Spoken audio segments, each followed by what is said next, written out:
Hello, नमस्ते, सत श्री अकाल, आदाब, वड़क्कम। कैसे हैं आप सब? आई होप आप सभी स्वस्थ होंगे और मस्त होंगे, अपना और अपने अपनों का ख्याल रख रहे होंगे। मैं आपका दोस्त होस्ट आशीष एक बार फिर से आप सभी का स्वागत करता हूं अपने इस यूट्यूब चैनल आशीष सोल फैमिली में। तो सुबह के 7 बज चुके हैं। चलिए अब चलते हैं मॉर्निंग वॉक पे।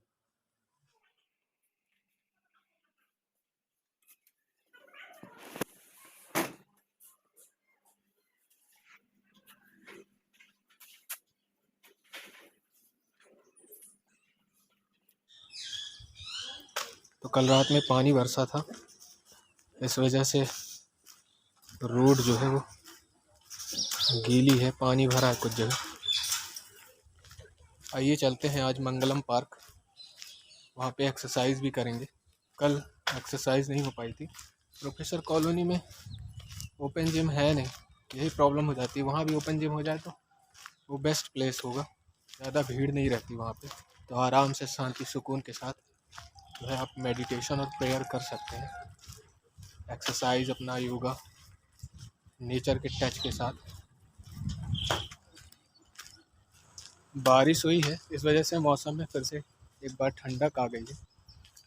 ये होना ही था क्योंकि जो है आम में बौर भी आ गई होगी, तो मौसम तो करवट बदलता ही रहता है।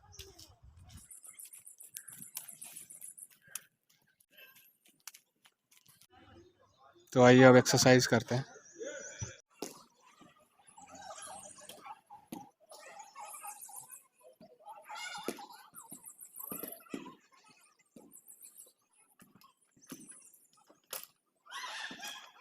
तो आइए अब चलते हैं घर। मेरी एक्सरसाइज कंप्लीट हो गई है। एक दो अच्छे से लोवर लेने पड़ेंगे, क्या है एक्सरसाइज के दौरान ना जल्दी से फट जाते हैं। लेते हैं किसी दिन, विशाल मेगा मार्ट जाना पड़ेगा या किसी शॉप से ही ले लेंगे। चलिए चलते हैं घर।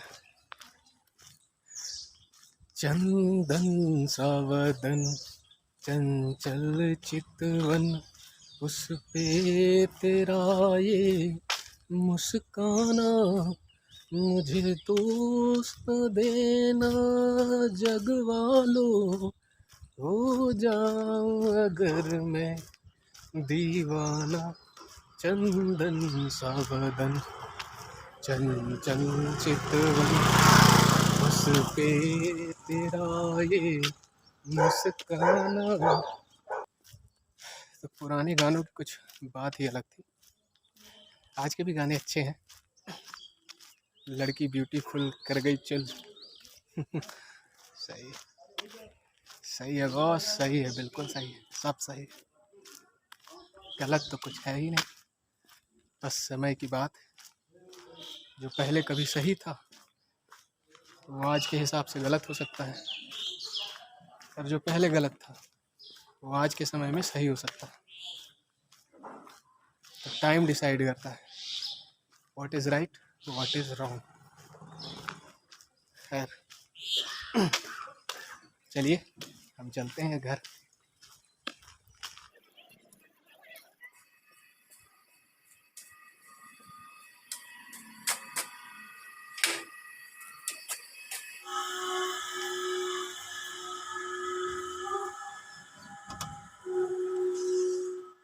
तो ये लीजिए, हम घर पहुंच गए हैं और 8:45 बज गए हैं।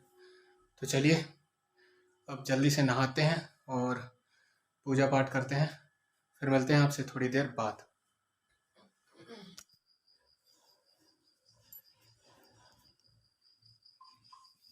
हाँ सही है भैया, हमारे मकान भेजी कहाँ टेंट वाले कहाँ भेजी रविवार।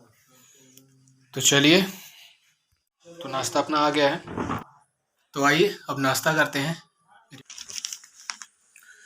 तो नाश्ता हो गया है और आइए अब न्यूज़पेपर पढ़ा जाए। आजकल न्यूज़ में चारों तरफ बस वही यूक्रेन और रसिया का जो युद्ध हो रहा है उसी की चर्चा रहती है। फ्रंट पेज में भी उसी से रिलेटेड ही न्यूज़ है। यूक्रेन में तिरंगा बना कवच। तो सही बात है, जो ऐसी विषम परिस्थितियों में जो है ना, हमारी आइडेंटिटी जो है एकदम धूमिल हो जाती है, आप फिर कितने बड़े भी क्यों ना हो। सोचिए कितनी बड़ी बात है कि एक देश के फ्लैग के वजह से आप पहचाने जा रहे हो, आपकी पहचान जो है वो अपनी कंट्री से है। तो जो ये लोग कहते हैं कि हम ये हैं, हम वो हैं, हम एक सिचुएशन ऐसी आती है जीवन में कि फिर आपकी जो खुद की पहचान है ना वो ज़ीरो हो जाती है। वहाँ आपको कोई इंडिविजुअली आप कुछ भी हो, शायद ये तिरंगा हाथ में ना हो तो कुछ भी हो सकता है किसी के साथ, बट ये तिरंगा है साथ में तो क्योंकि हमारे रसिया के साथ जो टर्म है वो अच्छे हैं, तो और यूक्रेन में भी जो है हमारे देश की जो छवि है वो भी अच्छी है। तो सभी सकुशल आ जाएं अपने देश, और जो भी जिस कंट्री के भी लोग हैं वहाँ पे वो सकुशल अपने वतन पहुँच जाएं। और मेरी तो यही ईश्वर से प्रार्थना है कि जो ये युद्ध है उसमें विराम लगे और चीज़ें बातचीत से सुलझ जाएं तो अच्छा है। क्योंकि जो है युद्ध में जो है नुकसान ही होना है दोनों तरफ से, दोनों लोगों का। और एट लास्ट में जो चीज़ें हैं वो ख़त्म बातचीत से ही होंगी। कितना बड़ा भी युद्ध क्यों ना हो, अंत में वो जो है बातचीत से ही सुलझता है, कोई भी मसला हो। तो क्यों ना पहले ही बातचीत कर लें वो, और इतने लोगों की जान क्यों फिर जो है संकट में डालना। और शांति सबसे महत्वपूर्ण चीज़ है कि एक छोटी सी ज़िंदगी मिली हुई है तो उसे शांति के साथ और प्रेम और भाईचारे के साथ बिताना चाहिए सभी को। फिर वो रसिया हो या यूक्रेन हो, कोशिश ये करनी चाहिए कि आपस में मिलकर रहें और शांति का माहौल विश्व में बना रहे। तो आइए अब न्यूज़पेपर पूरा पढ़ता हूँ और फिर मिलते हैं आपसे थोड़ी देर बाद। तो पेपर पढ़ चुका हूँ मैं, और आइए थोड़ी देर धूप में बैठते हैं क्योंकि अंदर जो है अभी भी ठंड है और ठंड लग रही है, तो थोड़ा शरीर को धूप लग जाए।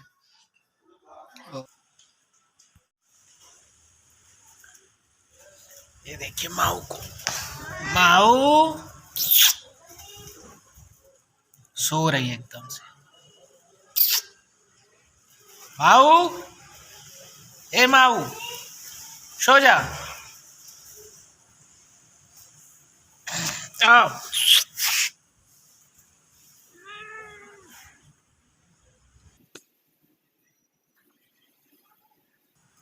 माऊ को बड़ा अच्छा लगता है उसके मुंह सर में सहलाओ तो।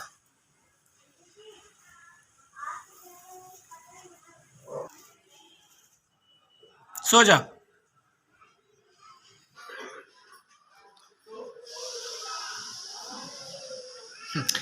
और भारत का क्या स्टैंड है इस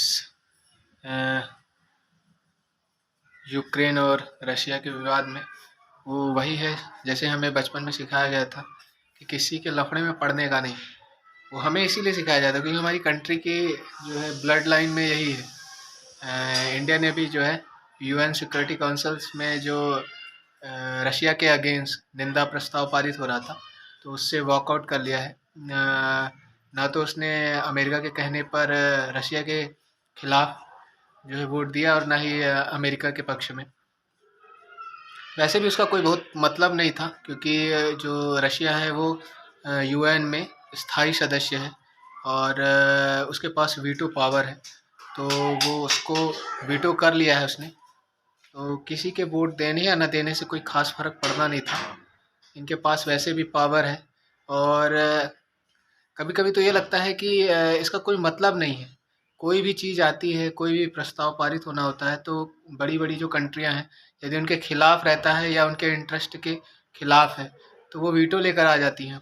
और तो ऐसे में फिर कोई मतलब नहीं रह जाता। खैर इंडिया अकेले नहीं था जिसने वॉकआउट किया है, इंडिया के साथ चाइना ने और यूएई ने भी वॉकआउट कर दिया है। बाकी जो है 5 स्थायी सदस्यों में से 3 ने जो है वोट अगेंस्ट में दिया है रसिया के, और एक रसिया खुद हो गया और एक चाइना हो गया। और अस्थायी 10 सदस्यों में से केवल इंडिया और यूएई जो थे उन्होंने वॉकआउट कर दिया है, और बाकी 8 ने जो है रशिया के खिलाफ जो है अपना मत दिया है। लेकिन ये जो प्रस्ताव था पारित नहीं हो पाया क्योंकि रशिया ने अपना वीटो का जो है वीटो पावर का यूज़ किया और उसे निगलेक्ट करवा दिया है। और ये पहली बार नहीं है जब इंडिया ने कुछ ऐसा स्टैंड लिया है। और इन केस जो है रशिया के केस में तो बिल्कुल भी नहीं है, क्योंकि वो हमेशा ऐसा ही करता है। वजह भी है उसकी, क्योंकि जो इंडिया की खुद की जो है एक दुखती नर्व्स है, जम्मू एंड कश्मीर। तो हम हमारा काफ़ी सपोर्ट किया है रशिया ने हमेशा से इस मुद्दे पे। और पास्ट में भी वो हमारा एक रिलायबल फ्रेंड रहा है। और यूएस तो अभी जाकर हमारा फ्रेंड बना है, लेकिन यूएस पे भरोसा ज़्यादा किया नहीं जा सकता, क्योंकि वो हमेशा जो है मौके की तलाश में रहते हैं जहाँ पर उनका बेनिफिट ज़्यादा रहता है। वो कहते ही हैं कि अमेरिकन फर्स्ट, तो उनकी पॉलिसी ही है।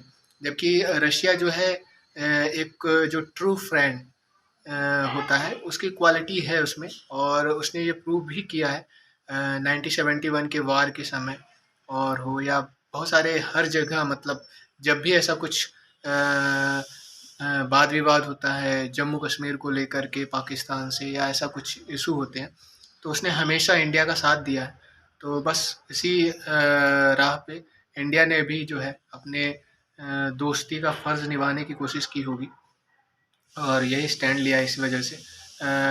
हाँ, एक स्टैंड में थोड़ा-सा नरमी ये है कि इंडिया ने ना तो रशिया के खिलाफ कुछ कहा और बहुत ज़्यादा, और ना ही मतलब जो है उसका फ़ेवर भी किया है। एक न्यूट्रल अप्रोच ली है, क्योंकि यदि इंडिया प्रो रशिया स्टेटमेंट देता है, तो उससे भी इंडिया की जो करंट टाइम की जो छवि है, उसको भी थोड़ा-सा धक्का लग सकता है। इस वजह से जो है उसने बीच का एक रास्ता निकाल लिया है, जिससे कि काम भी हो जाए।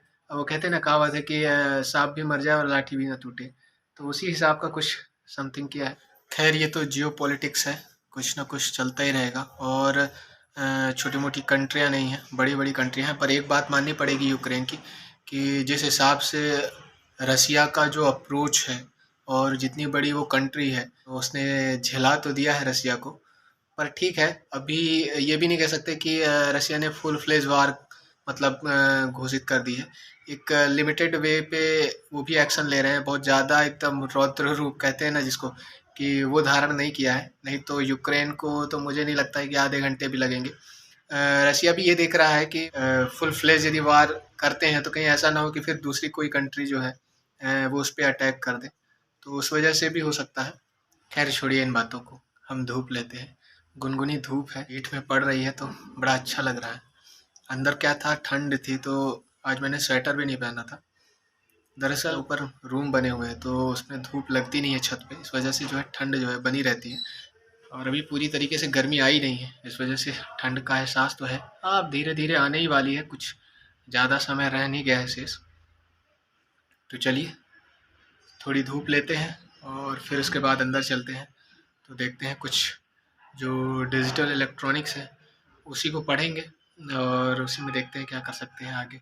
कुछ अन्य टॉपिक भी कवर किए जाएंगे। मैं जो भी पढ़ाई कर रहा हूँ वो इस समय किसी एग्ज़ाम पॉइंट ऑफ व्यू से नहीं कर रहा हूँ, क्योंकि अब मैंने जो है प्रिपरेशन लगभग लगभग छोड़ ही दी है। लगभग लगभग क्या, मैंने कोई फॉर्म नहीं भरा है लगभग 2 सालों से। और ये केवल नॉलेज पॉइंट ऑफ व्यू से है, क्योंकि समय जा रहता है, खाली रहता हूँ, तो फिर लगता है कि कुछ ना कुछ चलता रहे। वरना खाली दिमाग को कहते हैं ना शैतान का घर, तो फिर प्रॉब्लम होती है दिमाग में। तो नॉलेज थोड़ा थोड़ा इंक्रीज होता रहेगा। और देखते हैं जल्दी कुछ डिसाइड करते हैं फ्यूचर को लेकर के, करियर को लेकर के। और फोकस होना काफ़ी ज़रूरी है, समझ में आ रहा है कि कोई एक टारगेट ज़रूर बनाना पड़ेगा, क्योंकि बहुत समय हो गया है, बहुत समय बीत चुका है। और ये वीडियो तो ठीक है, इनके माध्यम से हमारा पेट तो नहीं भर सकता है अभी, खासकर क्योंकि हम अभी इस स्केल पर नहीं है यहाँ पर।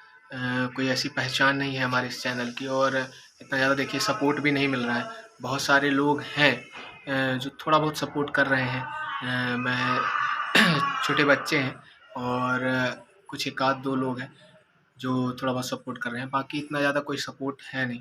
तो हम इसको एज अ कैरियर अभी तो ले नहीं सकते हैं, क्योंकि कोई इनकम और उसका साधन अभी नहीं है इससे, और जो भी है इस प्रेजेंट टाइम में। तो ठीक है, देखेंगे, कुछ नई चीज़ डिसाइड करते हैं। तो चलिए मैं अभी थोड़ा धूप लेता हूँ और फिर उसके बाद आपसे बात करते हैं। तो मैंने धूप ले ली है पर्याप्त, और आइए अब चलते हैं अंदर।